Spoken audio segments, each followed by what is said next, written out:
guys so much for joining us today. We're very excited to be presenting this online webinar with Bruce Pearson.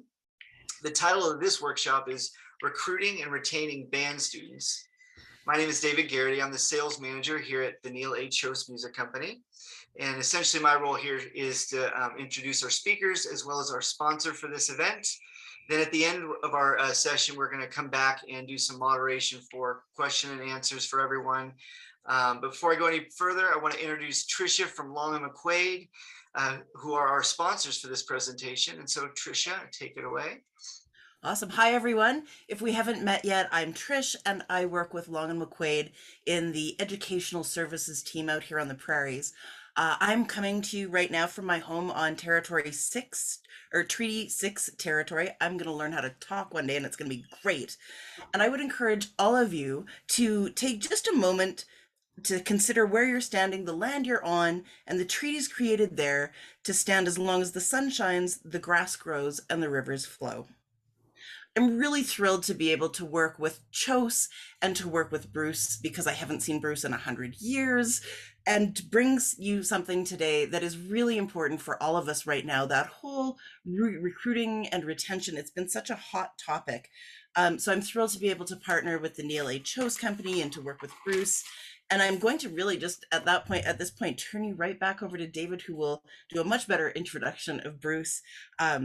And let Bruce carry on with this great session. So meanwhile, thank you all for joining us, for making the time, and feel free to engage in the chat with us. We'll be monitoring that as we go by. So back to you, David. Awesome. Thank you, Tricia. And thank you so much, Long and McQuaid, for putting this together and sponsoring this. It's great to be able to spend time with Bruce and just be able to hear all that he has to offer for us. So a few details before I turn it over to Bruce. We'd love to answer as many questions as possible directly following Bruce's presentation. So I encourage all of you to go and see the Q&A button function at the bottom of the page here and put all your questions in there. Instead of going back and forth from the chat to the Q&A, I'll look at the Q&A questions first, and then at the end of this time, we'll have some chance to answer your questions and have that dialogue as time allows. So without further delay, I just present to you Bruce Pearson. Well, thank you, David. Thank you, Tricia. It's a joy for me to be able to spend this time with you folks, and I'm always grateful for Choate. And I'm also grateful for Long and McQuaid, who have been just great partners over the years. And so before I get started with this session, I want to thank and compliment and kudos to all of you teachers, for you are my heroes. You folks have endured a couple of tough years, and yet you're still at it, making a huge difference in the lives of your students. And while they may not thank you today, they will no doubt come back and have some words and thank you for that. I spent over 30-some years in the classroom, and now I do this pretty much full time. But it's what a joy it is when students come back and thank you for all that you've done, and no doubt you will have many people to do that as well. Our session today, before we go any further, is called Recruiting and Retaining Students in the Band, your band students. And we're going to take a look at it from four major categories, or four major points. The first one is to getting to know your prospective students. And I'd like to, as I say that, that's going to be the key also to the retention issue, getting to know your students and how to address them and their needs individually.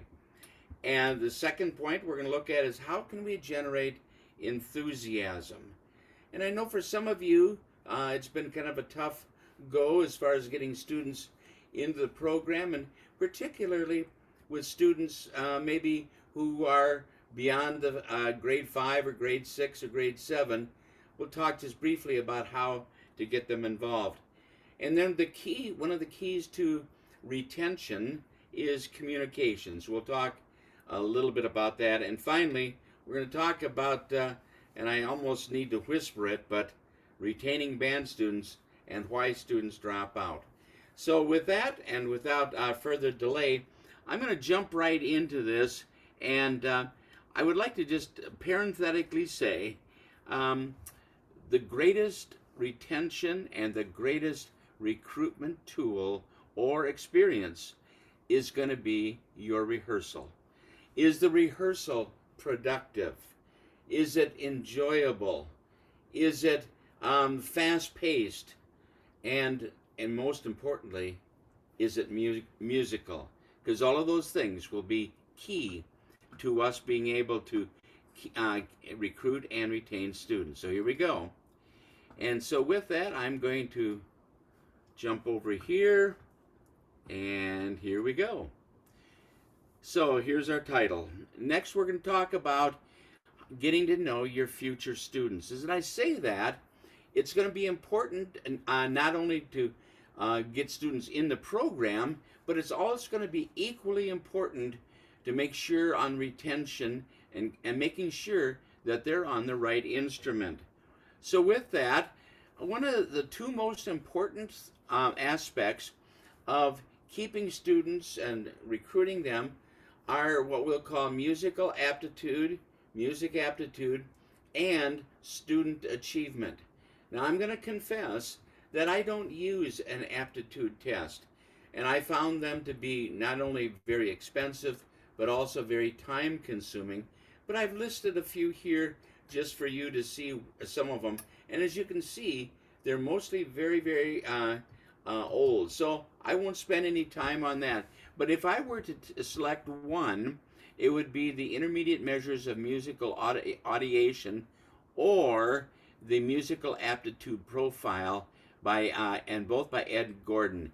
Ed Gordon is really the forerunner and perhaps the most important name when it comes to understanding students' aptitude and achievement.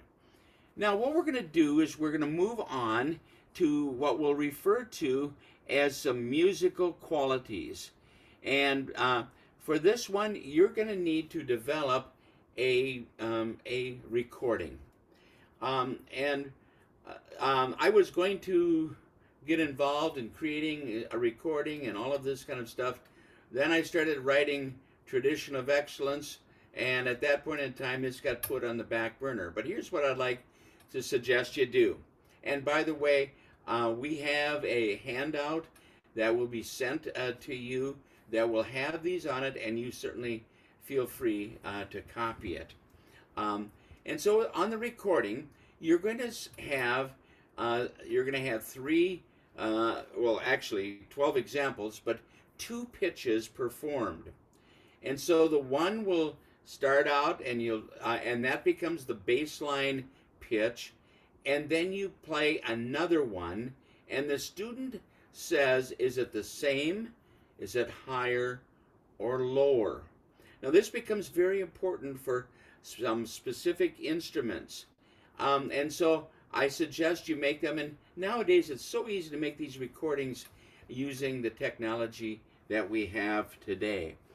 I like 12 examples on most of the tests I give, because research indicates that that's a good sampling for that. Now, when I put this whole thing together, and in I guess it was early 2000s, one of the things I developed was going to be that I wanted to make sure that the test that I gave these students was that I could complete it within a half hour. And that's because I could go into a classroom and give the test to all of the students, and within a half hour's time have it completed.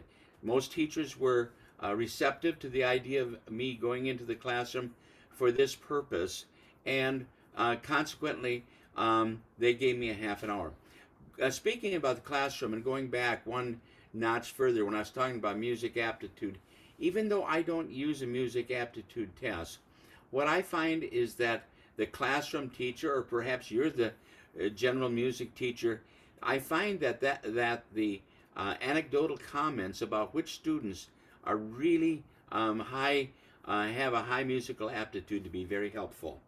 Here's another test, or excuse me, an explanation. And that is, and this is where I get myself in all kinds of trouble, because people say, what do you mean about this? But what I'm going to do is I'm going to identify students and instruments that require a high pitch sensitivity. Now, good pitch sensitivity is important for all instruments, but certain instruments require a student to have good pitch sensitivity or they will be totally unsuccessful. And those, as you can see, are the oboe, the bassoon, horn, trombone, tuba, and timpani. And then all of the other instruments require what I refer to as a moderate degree of pitch sensitivity, and so on and so forth.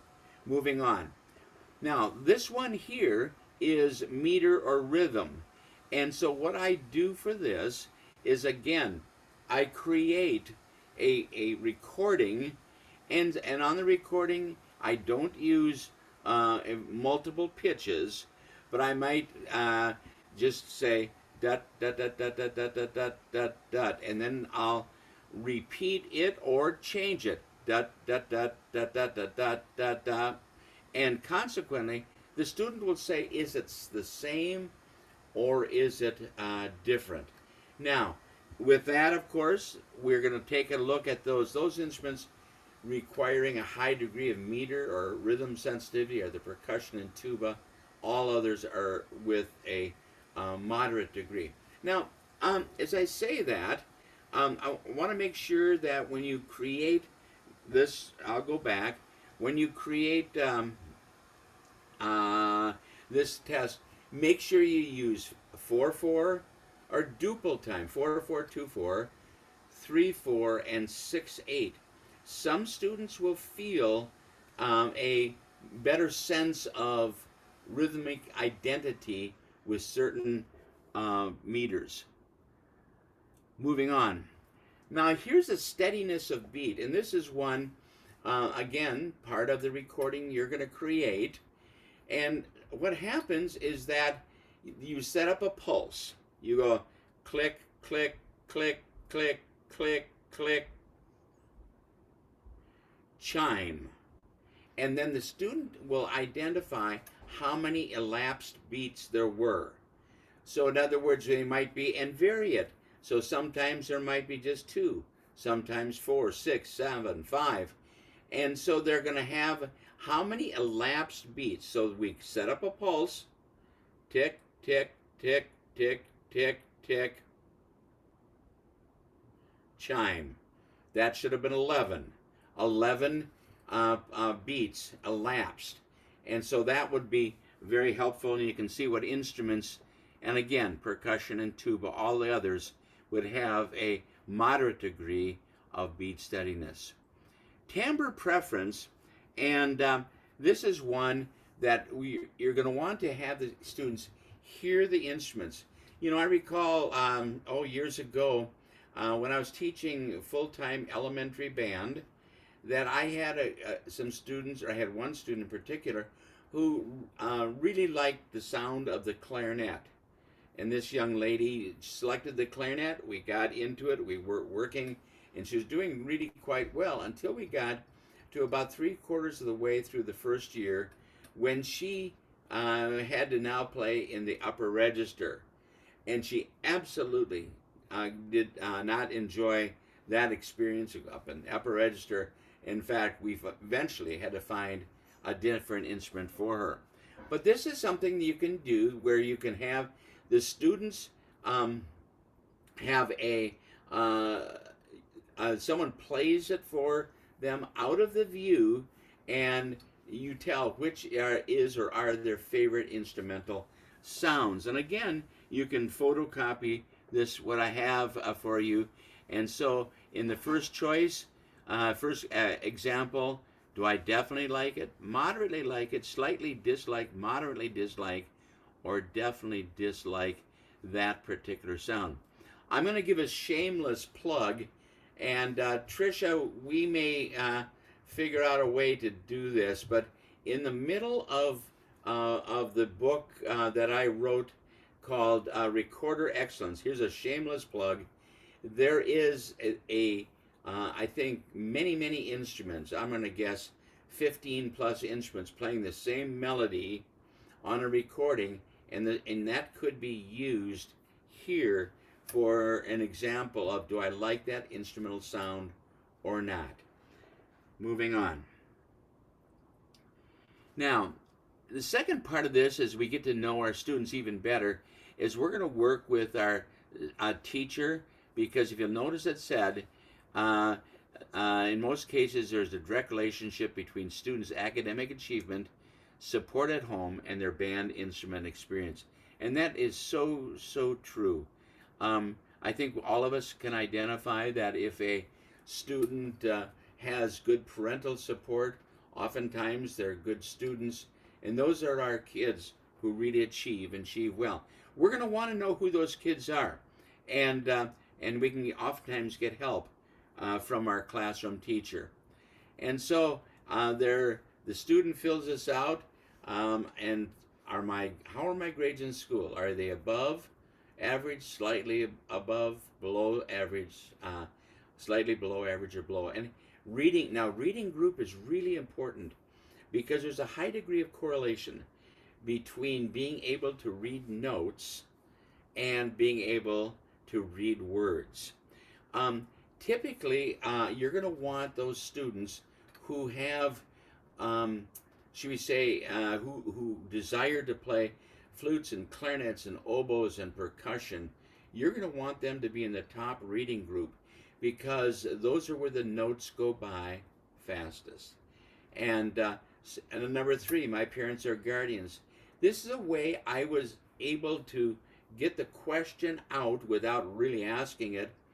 What kind of parental support do I have? And does that child have? And then another question 4, do any family members play musical instruments? I'll tell you why that's important, is because you're going to want to know, in many cases, the dad or mom has played an instrument, and she's going to want the kid to play that, and obviously we don't want to have to buck that at all. And then, what instrument would you like to play? Now, here it comes down to a couple of other things. Circle the picture that most closely matches the shape of your mouth. And so if you take a look at number, the one furthest to the left, those in the drawing are generally full lips. They're going to want to have students should play large cup mouthpieces, trombone, tuba, euphonium. The second one is going to be one with what we referred to as a thin upper lip. Now, another way we can check this is we want to make sure that the upper lip covers the lower, covers their teeth when they talk, and that comes up in question number 3. So number 1 and number 3 are related. The third picture from the left, that one has to do with what we'll refer to as a pendant or a teardrop, a little bump in the center of their lips.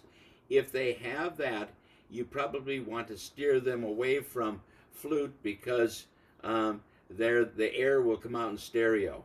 And then the one furthest to the right is what I will call a more normal shape of lips.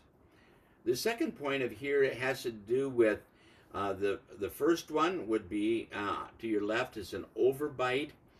Generally, people with an overbite should play large cup mouthpieces, or they can play any of the woodwind instruments with the exception of flute. Sometimes dentists prefer not to have kids play a clarinet or saxophone if they've got an overbite. But so you need to check with your dentist on that. The middle picture is one with what we refer to as an underbite. And again, large cup mouthpieces would be good for that person. And the picture furthest to the right is what we'll call a normal occlusion. When we come down to 3, when you talk or smile, do the gums above your front teeth show?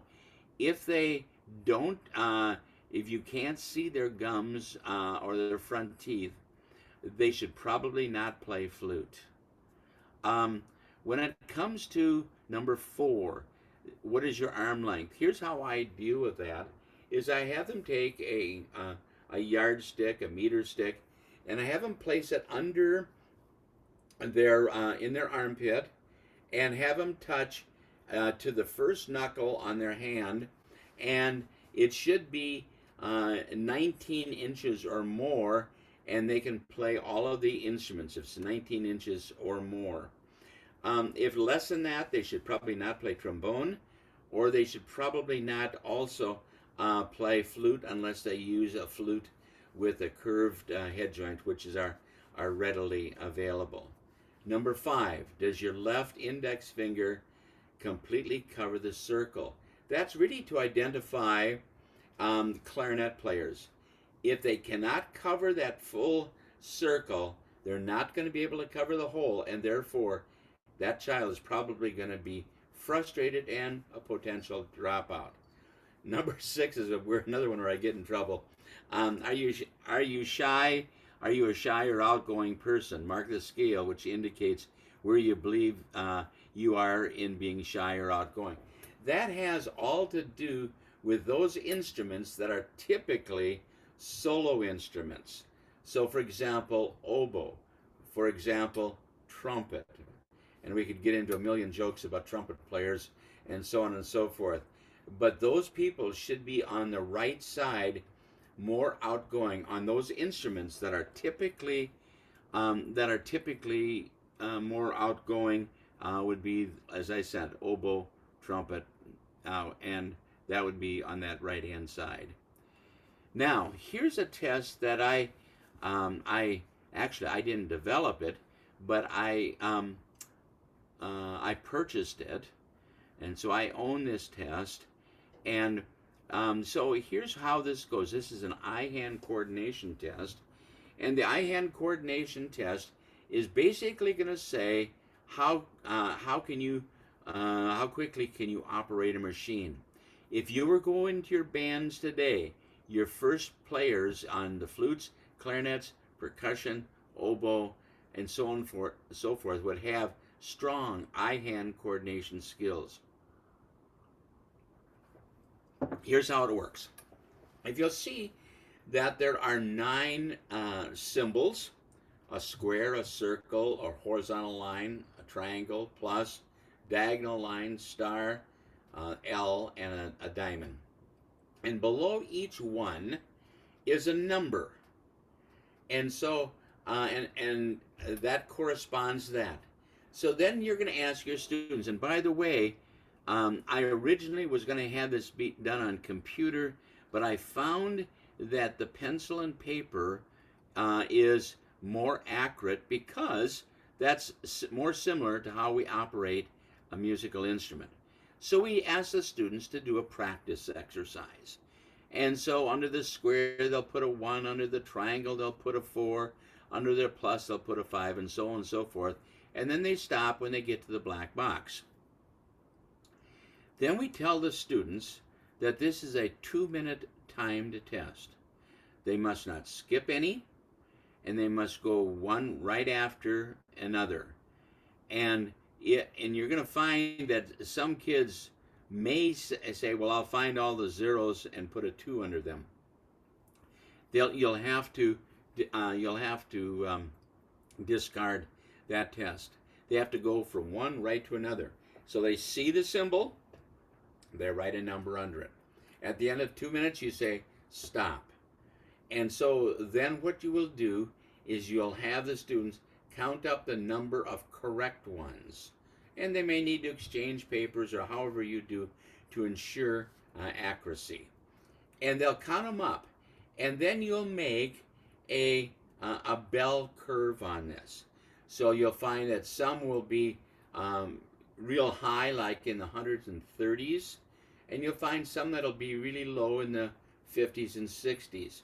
So you'll make a bell curve, and when that's all done, then you look at this. Whoops. Hang on.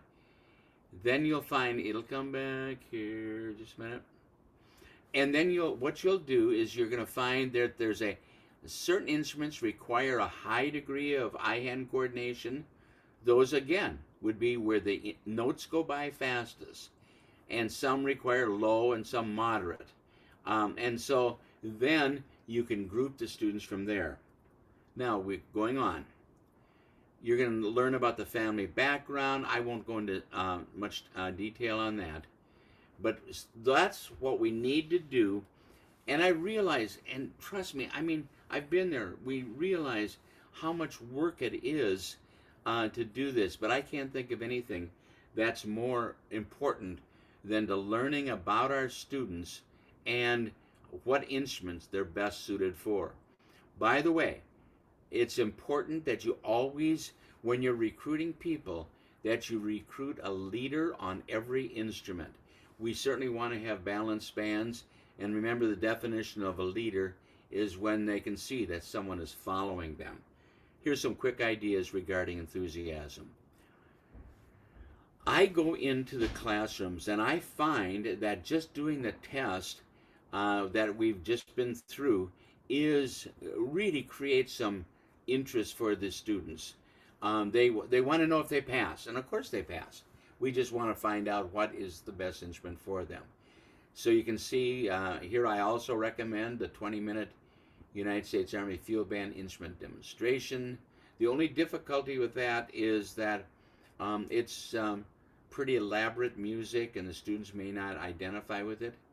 You also have an instrument fitting day or petting zoo day where the kids actually see and try the instrument.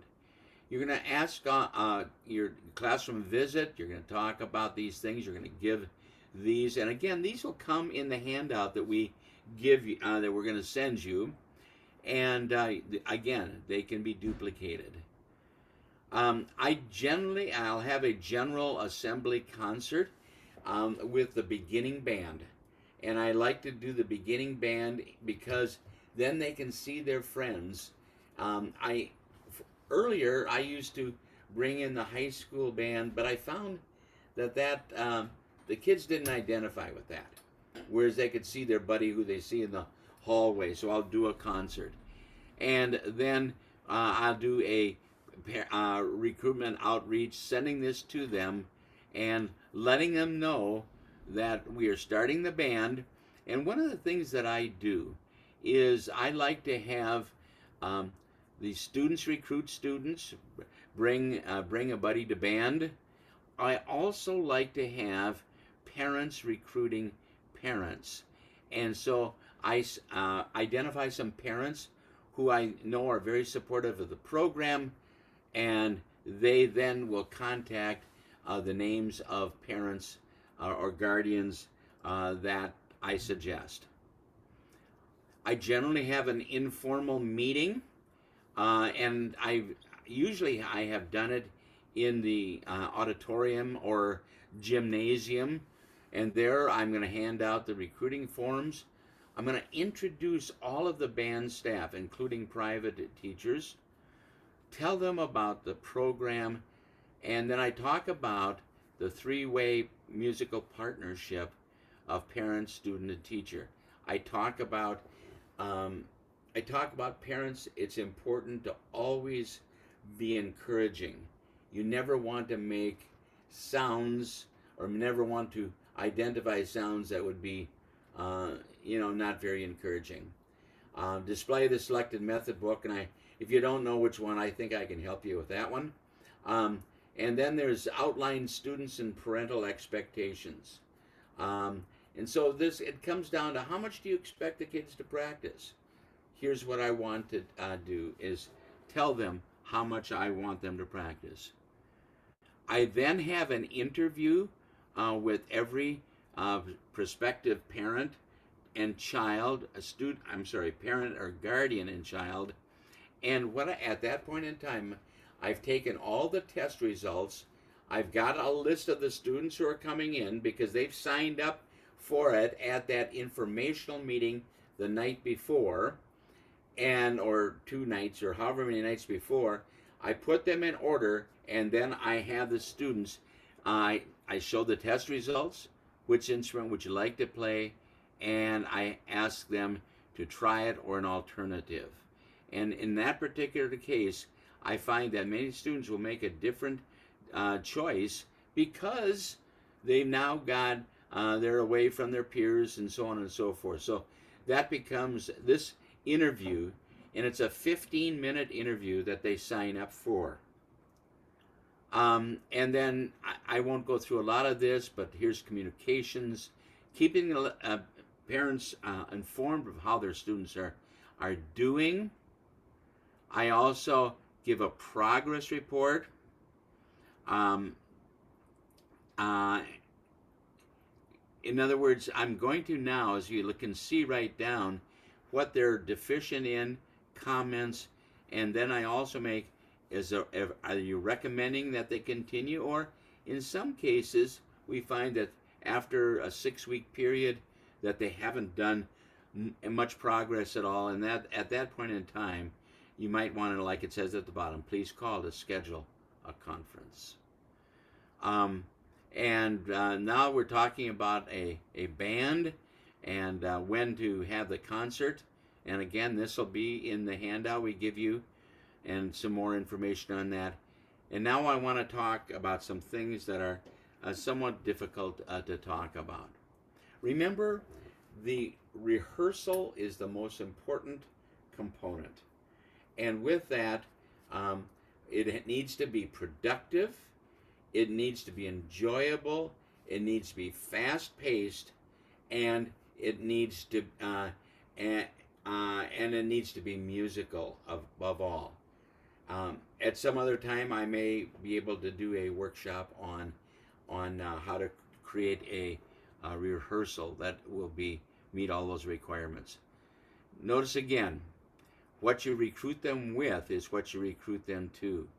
Some directors inadvertently, what they'll do is they'll recruit them with trips. I don't think we want to recruit students with trips. Sometimes those trips don't materialize, but also too, I think we want them to create, recruit them with being able to do beautiful music, because they will enjoy that. They're in the band to make music. You're going to say, take a look, success breeds success. As I say that, one of the things that I get on my soapbox a bit for is that sometimes we're playing music that kids can't relate to, but more importantly, can't achieve. And so it's always better to play music that's maybe a grade lower, but they can really make music out of it. I've worked with collegiate bands, some on this very workshop, where we play something, but we ask them to play it more musical, and I show them how to do that. And then number 8, parents must learn what fun with music means.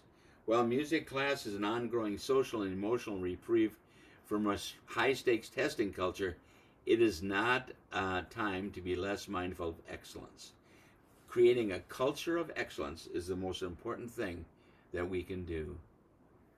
If they don't like their instrument, you might want to look at the possibility of a trial period where you have an opportunity to change instruments. Administration needs to be on board. By the way, CHOS will provide free of charge to all of you a book on why music is basic. I have given them to administrators in other districts, and I found them that we were able to save some programs as a result, because the administrators had no idea what we do in music or why music is important. And as they say, it's too time consuming. Anything worthwhile is worth doing well. Students want to choose other class. Is losing a student okay for a student in band? I would say yes, and if that's what they want to do. Some classes can be taken after school, and then AP classes. Scheduling.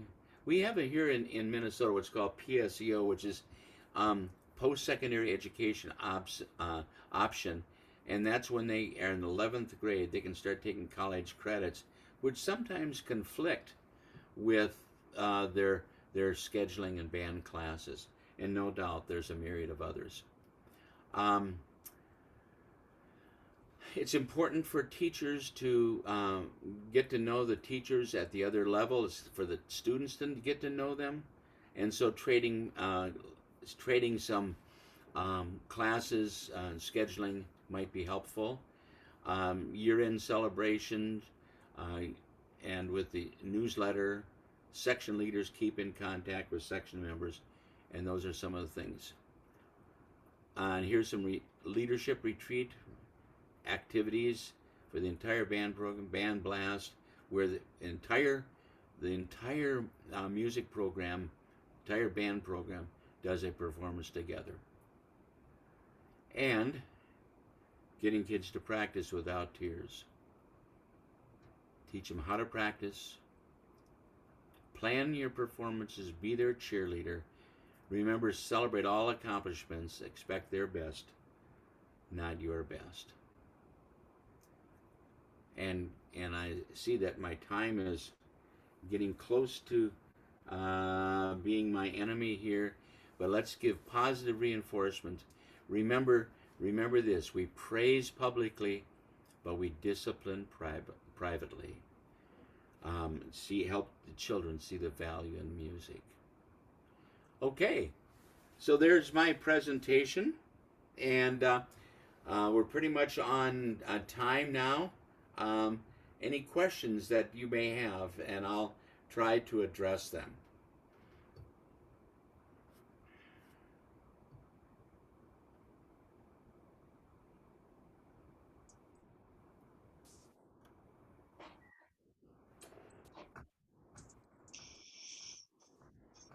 Thank you so much, Bruce. Appreciate it.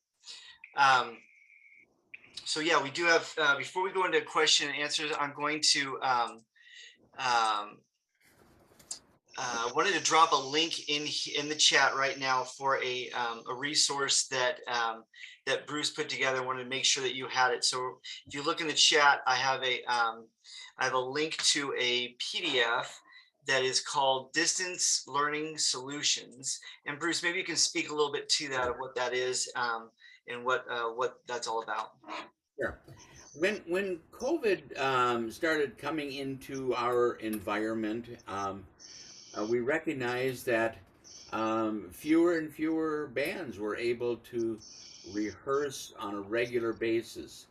Perhaps the most, should we say, the most frequent or the most common way of rehearsing was to divide the band in half, and so that half would be online, half would be in person, and then they flip-flopped throughout the course of the week. But we found that many bands were it was really a struggle. So we thought, well, how can we make the best out of a difficult situation? So we developed what's called the Tradition of Excellence and Standard of Excellence handout, where we could help teachers with online learning and distant learning education. So one of the things on this handout is that there is a composer and multicultural study component. One of the things that we have, I think, have grown as a profession is where we are no longer just trying to put right notes and right rhythms in right places, but we actually want students to learn about the music as well. And in fact, there's some interesting research to indicate the more that we learn about the music, the better it will be performed as well. So some teachers have been reluctant to spend a lot of time on, should we say, learning about the music. Consequently, we're finding that just the opposite is true, is that when they learn about the music, they perform it better. So one of the things that we've developed in this and it's found in both tradition of excellence and standard of excellence, and that is that there's composer and multicultural studies. And that's is so important because it's important to learn about the composer. What Because in many ways, in many examples, music is really autobiographical. When I write a piece, it really depicts um, something that I saw or feel or whatever. I recently wrote a piece for a band in Minnesota. It was called, their school is called Eagle Ridge Middle School, and the piece is called Eagle Ridge Overture. Well, in order to write it in such a way that I thought was meaningful, I actually saw eagles being on a ridge and how they would be a high above a canyon, swoop down to get a fish or whatever they're doing, and that gave me a sense of how I was going to write that particular piece of music. So that gives an important aspect because the students will then be able to relate to it. And as it relates to the composer, years gone by, most of the composers that we played were frankly no longer living. But nowadays, most of the band composers are alive, and I really enjoy it when a student or a teacher will contact me and say, why did you do this, or what is the meaning of this? So it's important to get a background on that. Now, when it comes to the composers that are, should we say, older composers, when I say older, perhaps not living, we have provided I think, some important information on that. It might also mean a study of geography. So when we write this song or use this song in a method book called Tingaleo, what is that about? And so consequently, we will have some information on that, and in most cases, a recording so that you can hear its in its authentic version. We're also going to have in the scores on photocopiable pages written assessments on what they just learned. So it's more than just putting right fingers in the right places and pressing down the right keys, but it's then learning about the music. And it involves composition. It involves some improvisation. It involves some theory. It involves some multicultural. It involves some understanding about geography, understanding about, for example, the composer. And then, especially in a tradition of excellence, there are over 201 videos in book one alone that deal with the specific and unique problems of each and every instrument. And therefore, I like to use these during my online instruction and distance learning. You can use these as master classes. So in other words, you'll do a video, you'll have the students, you've shared your screen with them, and they're now going to see that video, or you could ask them to do it right in their own book, and consequently, you're going to be able to deal with all the unique problems, the half-hole issues on oboe, or you're going to deal with alternate positions on trombones, or alternate fingerings on clarinet, saxophones, or flick key fingerings for bassoon. And all these, the drums alone have 41 videos dealing with drums and so forth. And then lastly, this is an opportunity for you teachers to be able to assess your students' performance, because they will be able to send you an audio file that will go directly into a portfolio that you can access so you can keep in touch with the students' performance. And I could go on and on and on, but I think that suffices for where we are now. Great. Thank you so much, Bruce. And so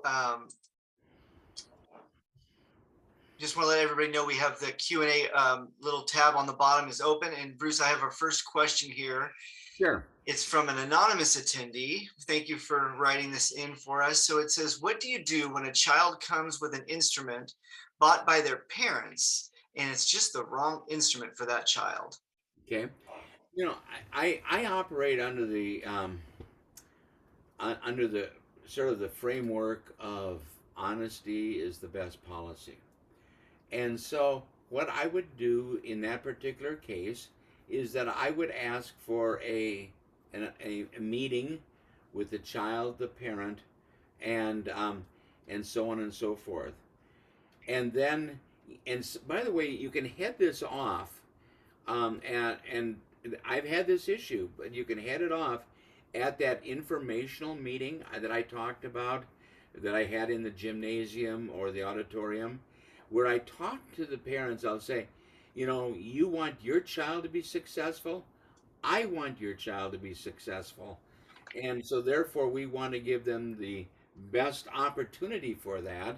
So we want to make sure that you don't purchase an instrument until after we have the private interview meeting, the 15-minute interview. Now, if they've gone ahead and purchased it, then I think obviously you have to be, this is where exhibiting grace and diplomacy comes into play. I would first of all contact the parent, and I would say, you know, Johnny, Susie, Mary, whoever is struggling on playing the trumpet. I know that that this is an instrument you purchased. I think that Johnny, Susie, Mary would be much more successful on a larger cup mouthpiece. And this is particularly true for those who have a significant overbite. And I've run into this many times. And then I would say, how about let's try this, and they'll come in and they can get a better sound and all of that. And then just say, I would like to help you to try to find if we can exchange that trumpet or whatever instrument it is for an instrument that I would recommend. Excellent. Thank you so much. I don't have anything, other questions in the chat. I want to give anybody time if you want to put more questions in the Q&A section. We'd be happy to answer any questions. In the meanwhile, I want to draw your attention to the chat where I've put the link where you can RSVP for Bruce's next session that he's going to be doing on June 15th. And it's going to be called Inspire Excellence, where he's going to walk us through tradition of excellence method book and how you can inspire and achieve excellence in your band. So you definitely don't want to miss that. So feel free to go to the chat and get that link and RSVP for our next session. David, if I could just interrupt you for a moment.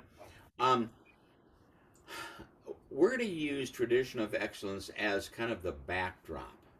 What this really is I like to use the phrase, there's brilliance in the basics. And what we're going to do is, how can we ensure that every child is successful by starting them appropriately on the instrument. So I'm going to go through flute, which is an animal sort of in and of itself, and then I'll go through clarinet, and then its implications for all of the larger clarinets, and then I'm going to go through the brass instruments, and consequently, and its implications for them. I'm not going to touch percussion, because in an hour-long session, I just can't do that. That's another clinic we can talk about, is doing a percussion clinic for the non-percussion teacher. Then we're also going to talk about how to teach music reading. And I must confess that I had taught school for maybe 15, 20 years before I actually knew the process by which students should learn how to read music. And then how to keep them involved. You got a class of maybe 30 students. And in that class of 30 students, you got some high achievers, low achievers, and kids in the middle. How do you keep them together? And so that's that's more of what I'm going to be talking about, rather than just an expose of tradition of excellence. Great. Thank you, Bruce. Appreciate that. Um, and so I don't have any other questions, but I do want to definitely want to bring Tricia back and thank Long McQuaid for sponsoring this event. And thank you all for joining us tonight. It's a great pleasure to be able to have this available for you guys. Tricia? Hi, everyone. I want to thank all of you for joining us. I want to thank Bruce for his time and his brilliance. I love your answer to that question about what do you do when a parent has already chosen the instrument their kid's going to play and shows up. I've done a few of those really interesting rental nights where I've actually given a parent a mouthpiece and said, "This is why," and put it up against their face. I knew the parent. I knew the parent. Don't get too worried. I did know the parent. But I loved your answer to that. I thought that was really quite eloquent. So thank you for all of your time in putting this together. I'm really looking forward to our next event on the 16th.